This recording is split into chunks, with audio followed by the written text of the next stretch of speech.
L'idée de ce concours était de vous proposer ce soir non seulement une enquête, comme tous les mardis, et un test en laboratoire, mais aussi de mettre en commun un savoir culinaire gardé bien au chaud dans les cuisines et dans les mémoires. Pendant que se préparent tous les ingrédients de la soupe gagnante qui a séduit notre jury, nos reporters, Malik Méli et Jacqueline Dubuis, vous emmènent faire un petit tour en altitude, puis à travers les siècles de la soupe.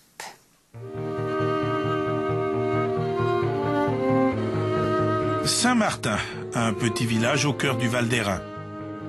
C'est là qu'habite Germaine Cousin-Zermatten. À 86 ans, cette alerte grand-maman valaisanne a déjà publié une bonne demi-douzaine de livres.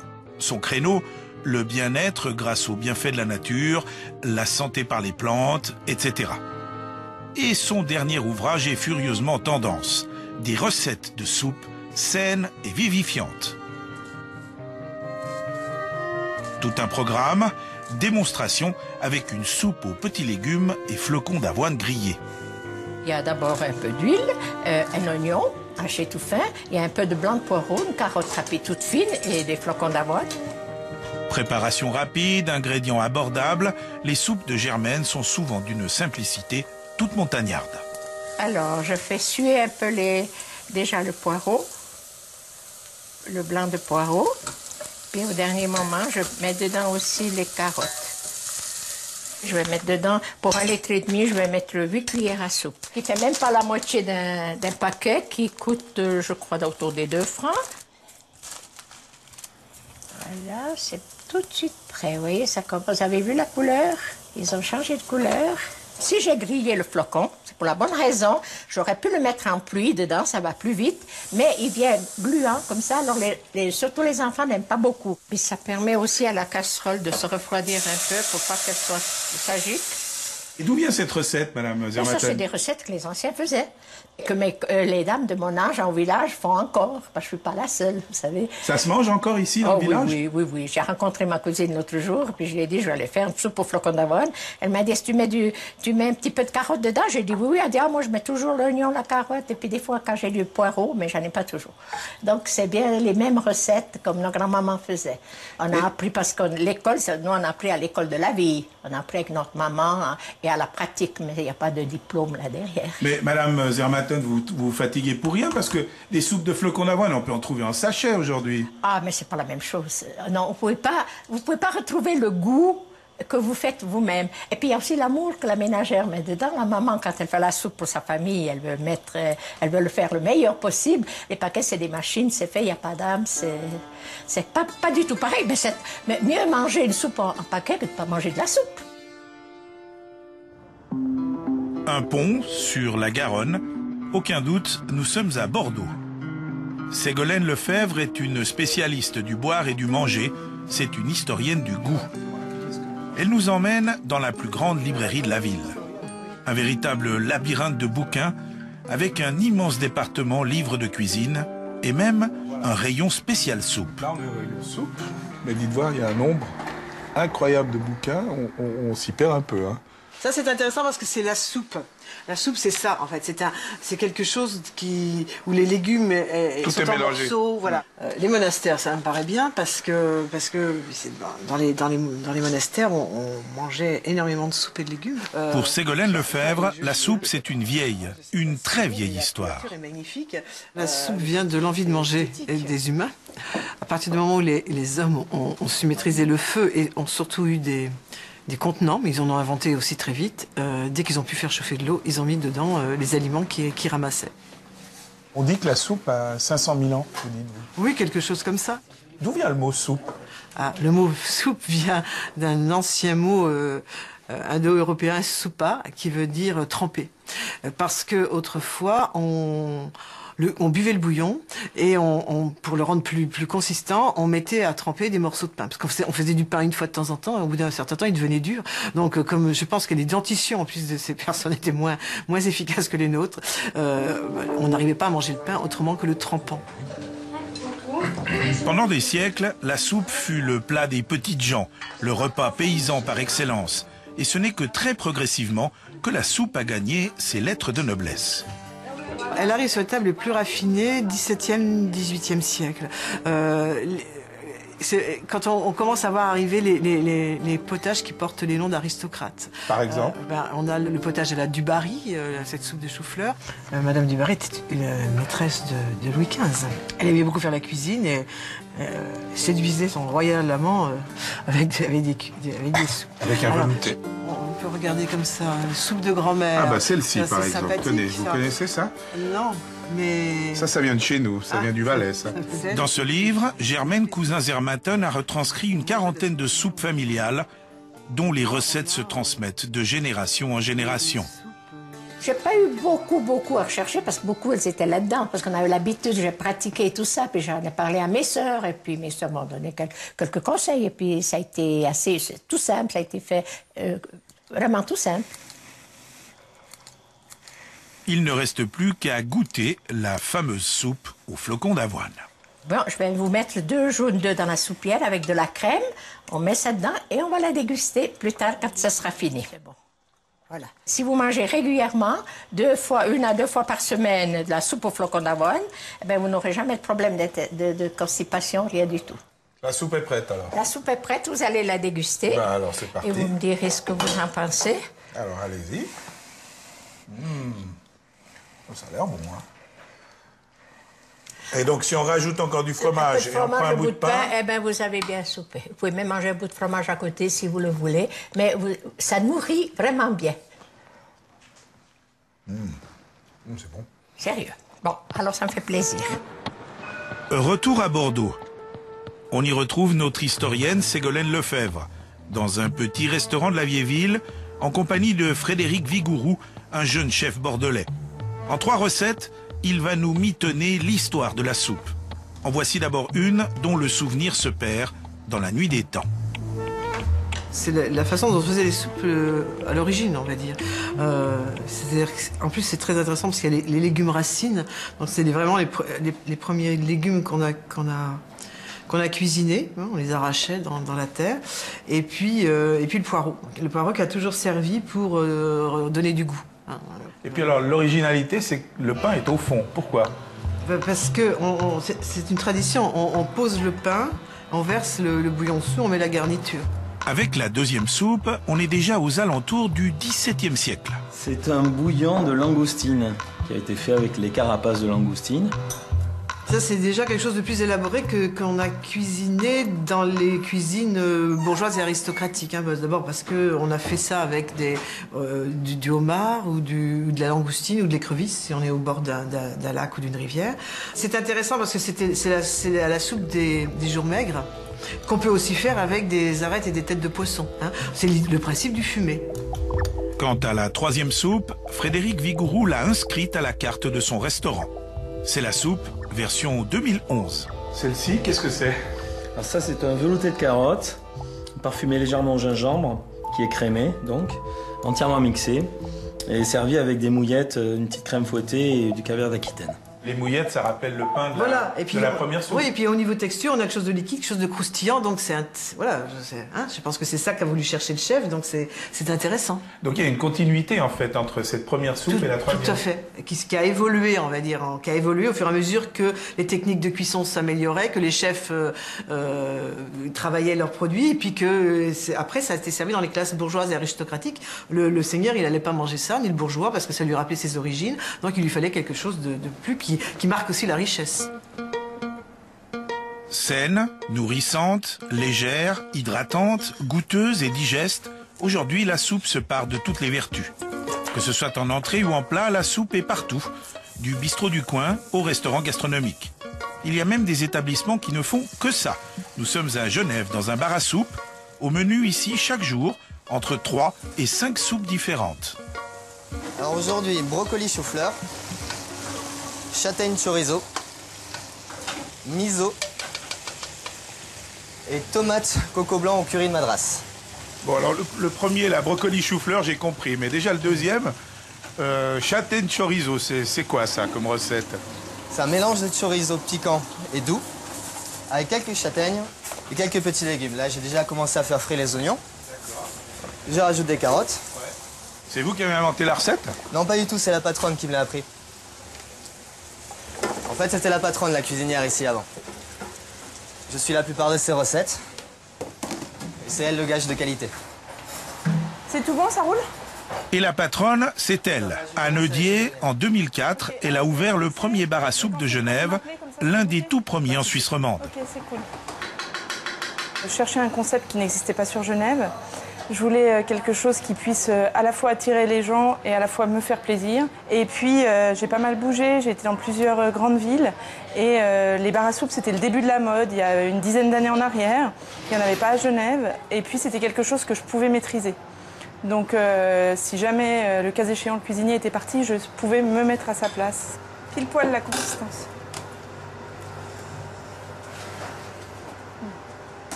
Elle est super bonne.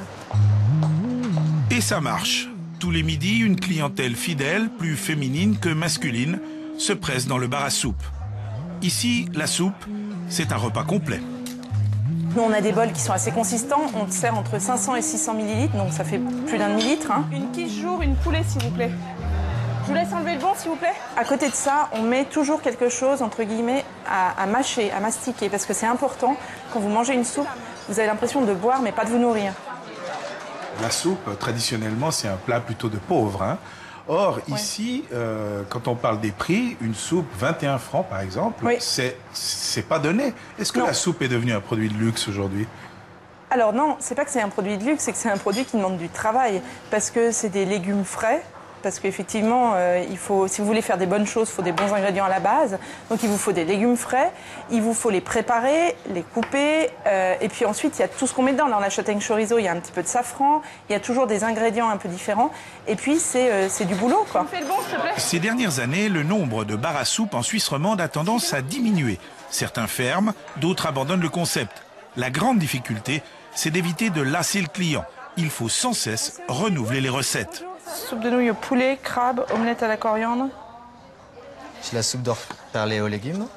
Oui, mais on l'a déjà faite le mois dernier, celle-là. Les idées, elles viennent un peu de partout. Donc, c'est-à-dire, il y a les livres qu'on connaît tous, les livres de recettes.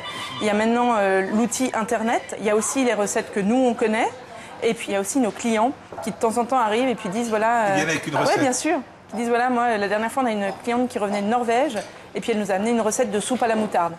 Bon, ben voilà. Alors après, on aime, on n'aime pas. Voilà, ça n'a pas été super concluant, mais on a tenté le coup. Il y a les soupes qu'on mange au restaurant, il y a celles qu'on prépare soi-même, et puis il y a les soupes industrielles toutes prêtes. Tania Lehmann est grande amatrice de soupe et diététicienne. Entre une soupe maison et celle qu'on achète au magasin, laquelle choisir? Ben là, c'est facile. Hein. Évidemment, c'est celle-ci, hein, celle qui vient d'être faite, qui a été faite avec des légumes genevois et avec une bonne quantité de légumes. Et puis le sel, vous faites comment? Vous en mettez pas du tout?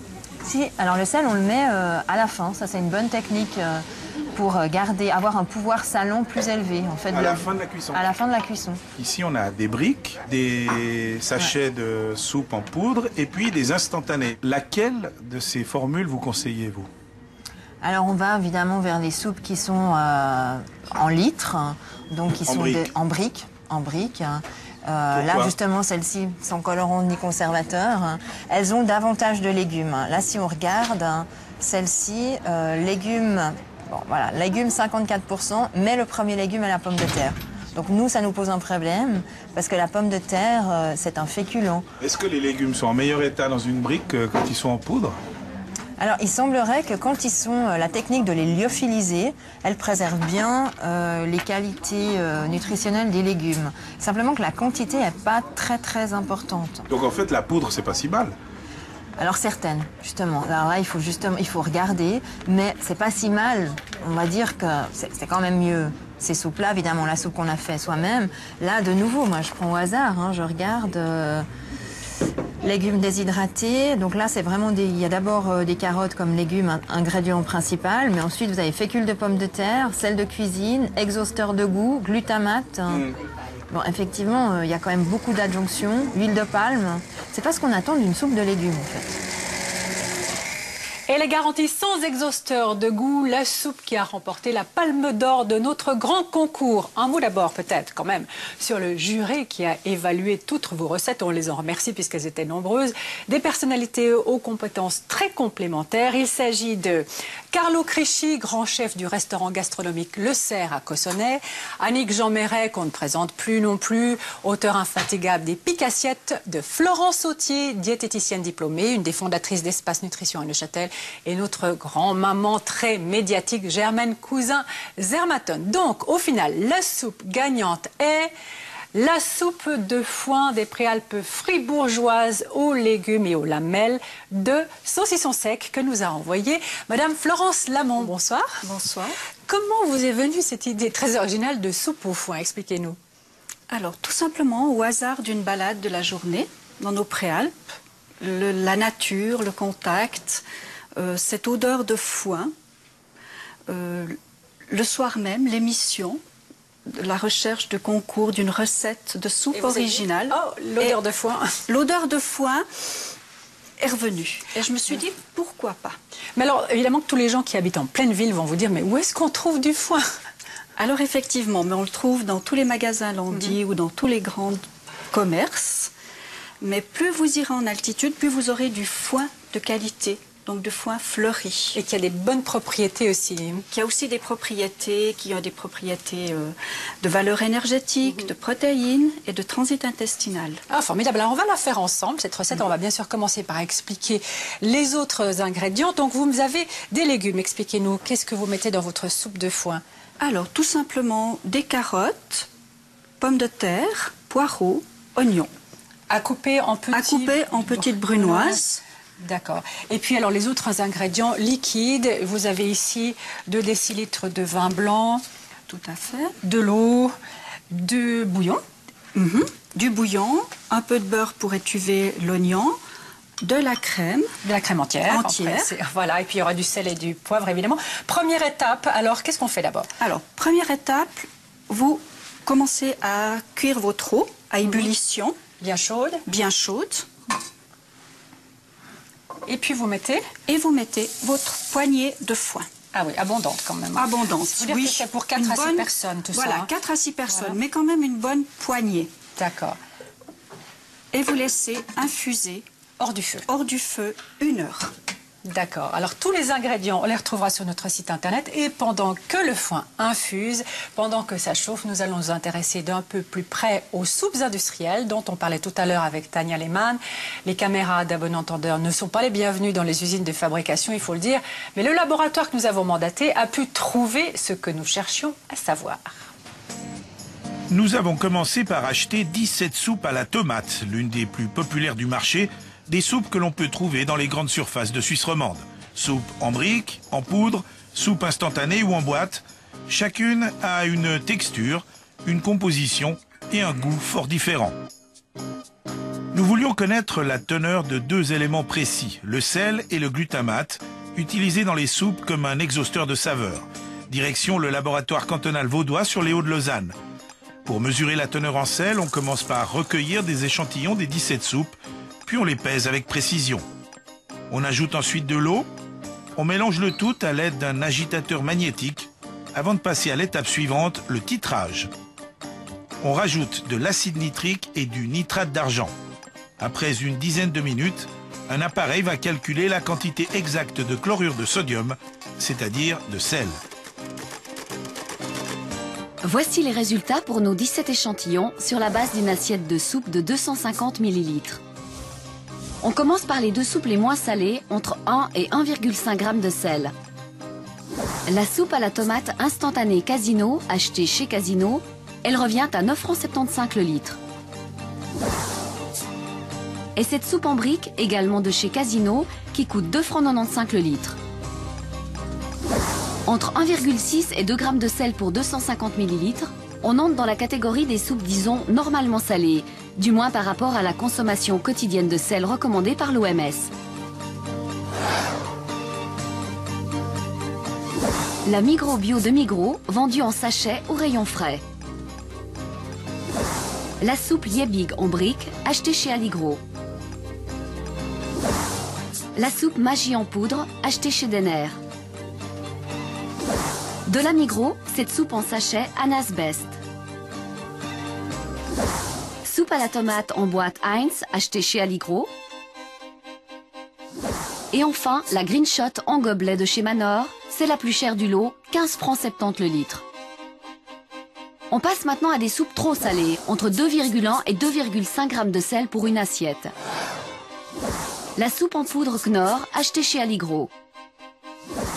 Soupe instantanée, également de Knorr, achetée chez Manor.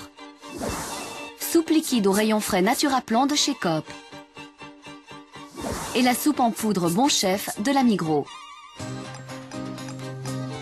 Quant aux 5 dernières soupes, elles contiennent plus de 2,5 g de sel pour 250 ml, ce qui est beaucoup trop salé.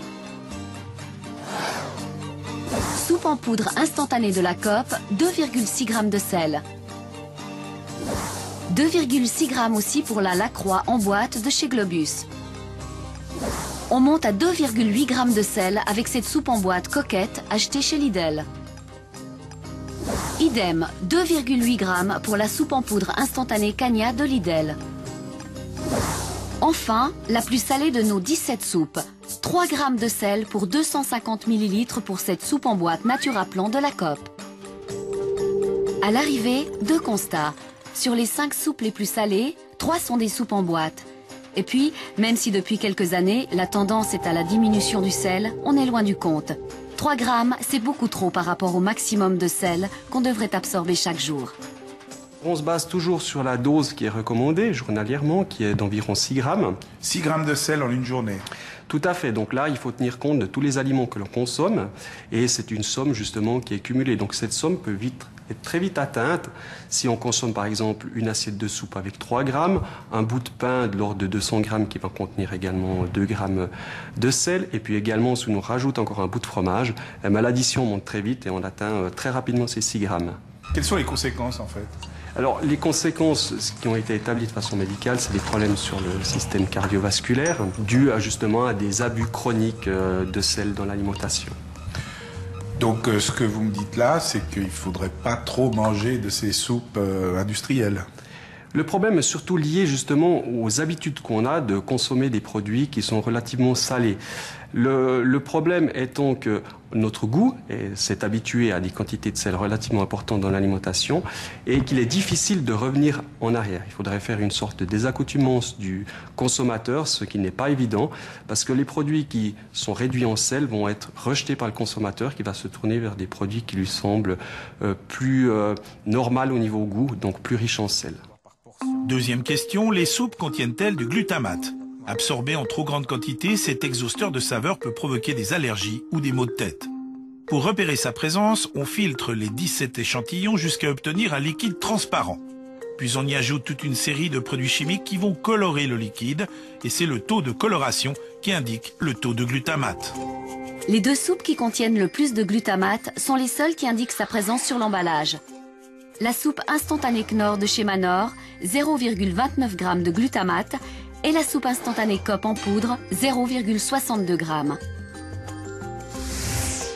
Toutes les autres soupes, dont les étiquettes n'annoncent pas la présence de glutamate, en contiennent bel et bien, entre 0,24 et 0,04 g pour 250 ml, infime mais pas nul. Comment expliquer ce mystère ?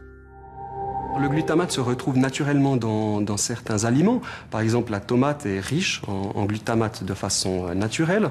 Donc même si je fais ma soupe de tomate chez moi à la maison, involontairement je mets du glutamate dedans.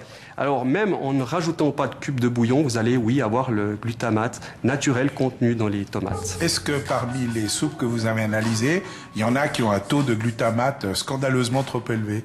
Non, aucun des produits ne dépasse la norme qui est de 10 grammes par kilo de produit fini. Le produit qui en contenait le plus contenait 2 grammes, c'est-à-dire 5 fois en dessous de la norme établie. Une chose est sûre, on peut faire de très bonnes soupes sans glutamate exhausteur de goût.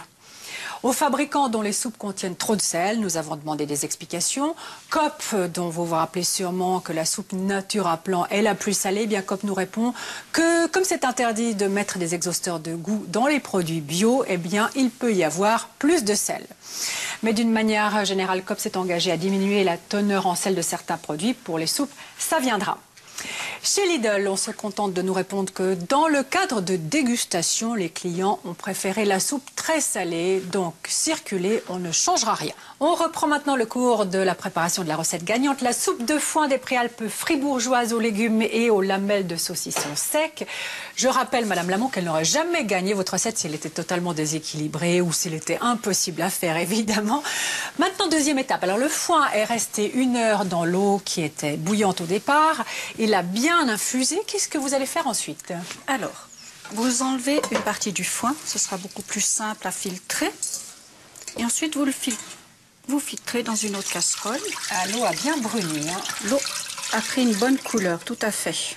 D'accord, donc l'important c'est garder bien ce jus en fait. Voilà, hein. gardez bien ce jus, tout à fait. D'accord, c'est ce qui fera une partie de la saveur. Maintenant, on s'attaque, si je peux dire, aux légumes. Que faisons-nous? Alors, nous faisons suer nos oignons. Dans du beurre, un peu de beurre, pas trop quand même. Voilà, pour que ça colore légèrement. Voilà. Ensuite, on va le faire en accéléré, qu'on soit d'accord. Vous ajoutez vos poireaux, carottes, vos pommes de terre. On remue le temps que ça brunisse, j'imagine. Tout à fait.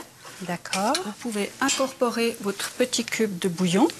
Du bouillon qu'on peut faire soi-même aussi, j'imagine. Aussi soi-même, tout à fait. Voilà. D'accord, donc ça doit brunir, prendre une jolie couleur. Une jolie couleur, bien sué, oui. Voilà. Une fois que tout a bien sué, vous ajoutez vos 2 décis de vin blanc. Quel type de vin vous prenez là? Pas un vin trop sec, surtout pas un fondant, de la côte, pas trop acide en tout cas. Qui va imbiber les légumes. Imbiber les légumes. On doit le mettre à chauffer. À chauffer et à couvert. Vous laissez mijoter tranquillement pendant 30 minutes. Très bien, c'est ce qu'on va faire. Et en attendant, pendant que la soupe cuit doucement, nous allons découvrir ensemble plusieurs autres genres de soupes. Il en existe évidemment des milliers de recettes. Certaines peuvent être très sophistiquées, d'autres surprenantes de simplicité ou alors très décevantes. Voici une petite dégustation sans classement, juste pour le plaisir de deviner. Pour cette dégustation, nous sommes allés chercher des soupes très différentes dans les lieux les plus variés, du restaurant 5 étoiles à la cafétéria d'entreprise, en passant même par une caserne militaire. Nous avons glissé une soupe industrielle dans le lot pour corser l'exercice. Et voici nos dégustateurs. On retrouve Germaine Cousin-Zermatten, l'auteur du livre de recettes de soupe de grand-mère, notre diététicienne Tania Lehmann, Anne Eudier qui tient un bar à soupe au cœur de Genève, Marie-Joseph Rabou, également restauratrice dans une auberge de campagne. Et pour la note masculine, nous avons convié Laurent Flutsch. Écrivain, humoriste, homme de radio, c'est l'un des auteurs des sketchs de la célèbre émission radio La Soupe. Avant de déguster, il nous rappelle quelques dictons célèbres à propos de la soupe. Le chagrin est une soupe au sel. Elle laisse l'estomac bien creux. Mieux vaut pas de cuillère que pas de soupe. Nos soupologues réussiront-ils à deviner la composition et surtout la provenance de nos soupes? L'exercice n'a rien d'évident. Pour s'aiguiser l'appétit, on commence avec une goulash d'inspiration clairement hongroise. À votre avis, c'est une soupe qui vient d'où? Du couscous. Du pays du Maghreb. Voilà, ça, c'est pas industriel. Non, je pense pas non plus. Alors, si vous deviez dire de quel type d'établissement ou d'où vient cette soupe, qu'est-ce que vous diriez? Cantine militaire en face. Un turc. Arsenal. Un restaurant turc. Ouais, moi j'aurais dit un... Ou alors une familiale avec un peu des restes, un peu un assortiment et puis de la galère. Bien vu Anne, cette première soupe est en effet faite maison, mitonnée par le papa d'un de nos collaborateurs. Les critiques se nourrissent de la soupe que nous leur avons préparée, mais ils crachent dedans. Alors ça leur fait des digestions aigres. Les pois. Soupe numéro 2, une soupe aux senteurs indiennes, lentilles et cumin. C'est surtout une soupe industrielle en briques, achetée en grand magasin, au grand étonnement de Laurent Flutsch. Je pensais pas que ce genre de saveurs, en tout cas dans les supermarchés, grands distributeurs qui doivent satisfaire toute la Suisse, y compris la Suisse centrale, trouvent suffisamment de clients pour des soupes aussi exotiques. Mais enfin, je suis déçu en bien. On attaque la soupe suivante. Pas de problème sur la composition, tout le monde est d'accord. Ouais, sûr. Ah ouais, la petite. Ah ouais, ça c'est les. Ah ouais. Ça c'est la soupe des chiens. Très. Ah voilà, alors là c'est mieux la consistance. Voilà, ça pour moi c'est mieux. C'est une soupe de cafétéria. Ah, mais moi, comme je suis Moi, celle-là, pas dans les j'adore. soupes, Ah oui, elle est bonne. je l'apprécie. Vraiment, je l'apprécie. Elle est délicieuse. Celle-là, elle est vraiment très bonne. Oui. C'est de cafétéria d'entreprise. C'est la soupe de la TSR. Donc Waouh. à la cafétéria. On a faut aller Elle est chercher pas le mal, chef. bravo. Hein? Ah, il est bien. Ah ouais. Avec la soupe de Palace, on change de standing. Moi je sais pas. Et nos fins gourmets ont vite fait de s'en apercevoir. Olive. Ouais. C'est vrai, c'est les olives. J'ai pas goûté, mais. Ça vient d'un restaurateur alors. Ouais.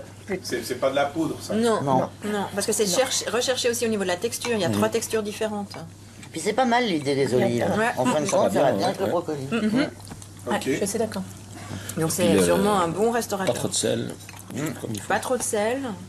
Un bon restaurant. Ça peut être espagnol ou portugais. Une crème au brocoli avec une tapenade d'olive, C'est des excellent. croûtons parfumés au C'est lard excellent. italien C'est et excellent. une tombée d'huile d'olive. C'est la plus chère du lot aussi. Ah ouais. Non, elle est super. Bah, il n'y a pas. Les bons produits, ça a un prix, hein, et puis le savoir-faire aussi. Enfin, Et puis le mélange des saveurs. non mais voilà, C'est l'idée excellent.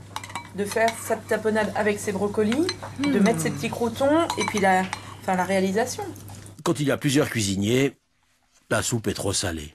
Oui, c'est vrai. La soupe suivante, par contre, à la courgette, ne soulève pas le même enthousiasme, et de loin. C'est quand même assez particulier. D'abord, je suis désolé, mais c'était pas la saison des courgettes. Hein. Non, alors ça c'est sûr. Donc, pourquoi faire des courgettes quand c'est pas la saison? Ça vient d'où, à votre avis? La cantine de la police genevoise. Laquelle on n'a pas fait. Quelqu'un qui veut une soupe vite faite. C'est quelqu'un qui veut une soupe vite faite. Oui. Rapide. Exact, Germaine, soupe de traiteur commandée sur Internet et qu'on mange à midi sur un coin de bureau. Pour le repas de midi, pour moi, c'est pas suffisant.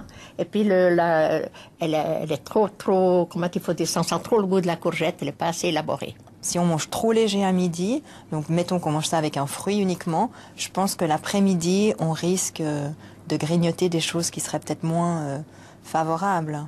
La cuisine anglaise, si c'est froid, c'est de la soupe, si c'est chaud, c'est de la bière. Pour terminer, soupe du chalet de caserne, garantie réglementaire, exécutée en suivant à la lettre la recette du livre de cuisine de l'armée suisse. Épinards, carottes. Ça s'appelle une fusitou. Oui, parce que c'est un peu... C'est un peu japonais, ça. Il y a un peu tous les... Il y a trop de crème, trop de beurre, je sais pas, c'est gras en tout cas. Complet, ça. C'est gras, il n'y a pas beaucoup... Enfin, il n'y a pas énormément de saveur. De légumes en tout cas. Le goût de légumes, s'il y a bien... Ça cale, non? Ah oui, alors ça cale, je pense. Oui. C'est une soupe. Ah ben moi, je la trouve très bonne. Ce qui me dérange, c'est que je n'arrive pas à percevoir le goût des différents légumes qui sont là-dedans. Je ne sens que du fromage, du gras, et puis voilà. On peut aller à l'extérieur après. Il y aura, oui. Ouais, mais c'est ça. Il y a de l'énergie là-dedans. Tarte au feu. Non, je sais pas, moi, je la trouve pas mal. Hein. Moi, je trouve qu'elle est meilleure que les espèces de trucs bizarroïdes qu'on a eu avant. Un cheveu sur la tête, c'est peu. Dans la soupe, c'est beaucoup. Ce n'est en tout cas pas une soupe à la grimace qui se concocte dans notre caravane. Voici la 3e étape de la préparation de notre soupe gagnante de ce grand concours dont le nom est joliment évocateur. C'est la soupe de foin des Préalpes fribourgeoises aux légumes et aux lamelles de saucisson sec. Alors Madame Lamont, les légumes ont cuit avec le vin, bien mijotés pendant 30 minutes. Qu'est-ce qui se passe ensuite? Ensuite, alors vous prenez votre courbouillon, vous l'incorporez à vos légumes. Voilà, ça va être un peu plus liquide. Voilà, ça la rend beaucoup plus liquide. Et ensuite, vous mixez le tout.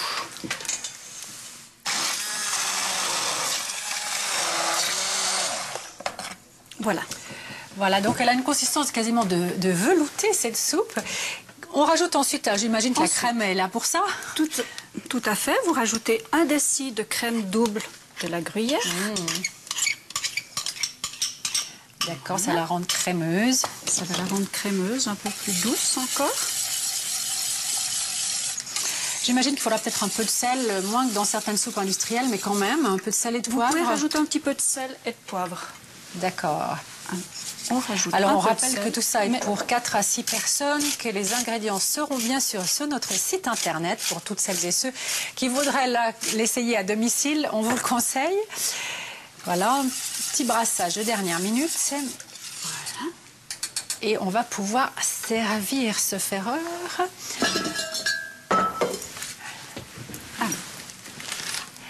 Avec une garniture décoration de foin des Préalpes, c'est pas plus mal. Formidable. Voilà. Et vous avez même prévu une décoration, puisque vous avez pensé à tout. Donc, les lamelles de saucisson sec. Vous pouvez rajouter des petites lamelles de saucisson sec et quelques fleurs de nos montagnes séchées. Des bleuets, qu'est-ce qu'il y a là-dedans? Des magnifiques, très jolis. Parfait, prête à être goûtée, mais tout ça demande quand même un peu de temps. En tout cas, elle a donné très envie à notre juré, cette soupe. Commentaire de notre diététicienne Florence Sautier, que je vous dise. Il y a peut-être un petit peu de légumes. On pourrait en rajouter pour en avoir un peu plus par personne. On pourrait aussi imaginer de remplacer le saucisson sec par de la viande séchée, qui aurait l'avantage d'être un peu moins grasse. Et puis, attention au beurre cuit dans la première préparation, parce que trop de beurre cuit ne serait pas bon. Mais vous en avez mis tout petit peu. Donc, des variations de ces recettes sont possibles. Et comme dans tout concours, il y a un petit cadeau. On vous en a préparé un. Voilà. En pensant que vous aimiez peut-être les balades, en tout cas on l'a compris, un sac à dos aux couleurs de la RTS pour de futures balades, j'espère. En tout cas, merci pour tout. Merci à vous. On retrouvera bien sûr votre recette sur Internet et on va la goûter tout à l'heure pour ne pas parler la bouche pleine, évidemment. La recette qui reçoit le 2e prix de notre grand concours, c'est la soupe de lentilles au foie gras que nous a envoyé monsieur Roger Simon. Sa recette préférée, nous dit-il. Et la 3e des recettes les plus originales nous vient de madame Anne-Lise Mezzena, la soupe shorba, une recette avec de l'agneau qu'une amie tunisienne lui a apprise. Ces lauréats recevront eux aussi des petits cadeaux par la poste et leurs soupes seront ainsi qu'une douzaine d'autres sur notre site internet. La soupe qui réchauffe, veloutée de noix de coco à la citronnelle, la soupe intemporelle, soupe d'hiver à la moutarde, etc. Vous allez pouvoir toutes les tester. Vous les retrouverez sur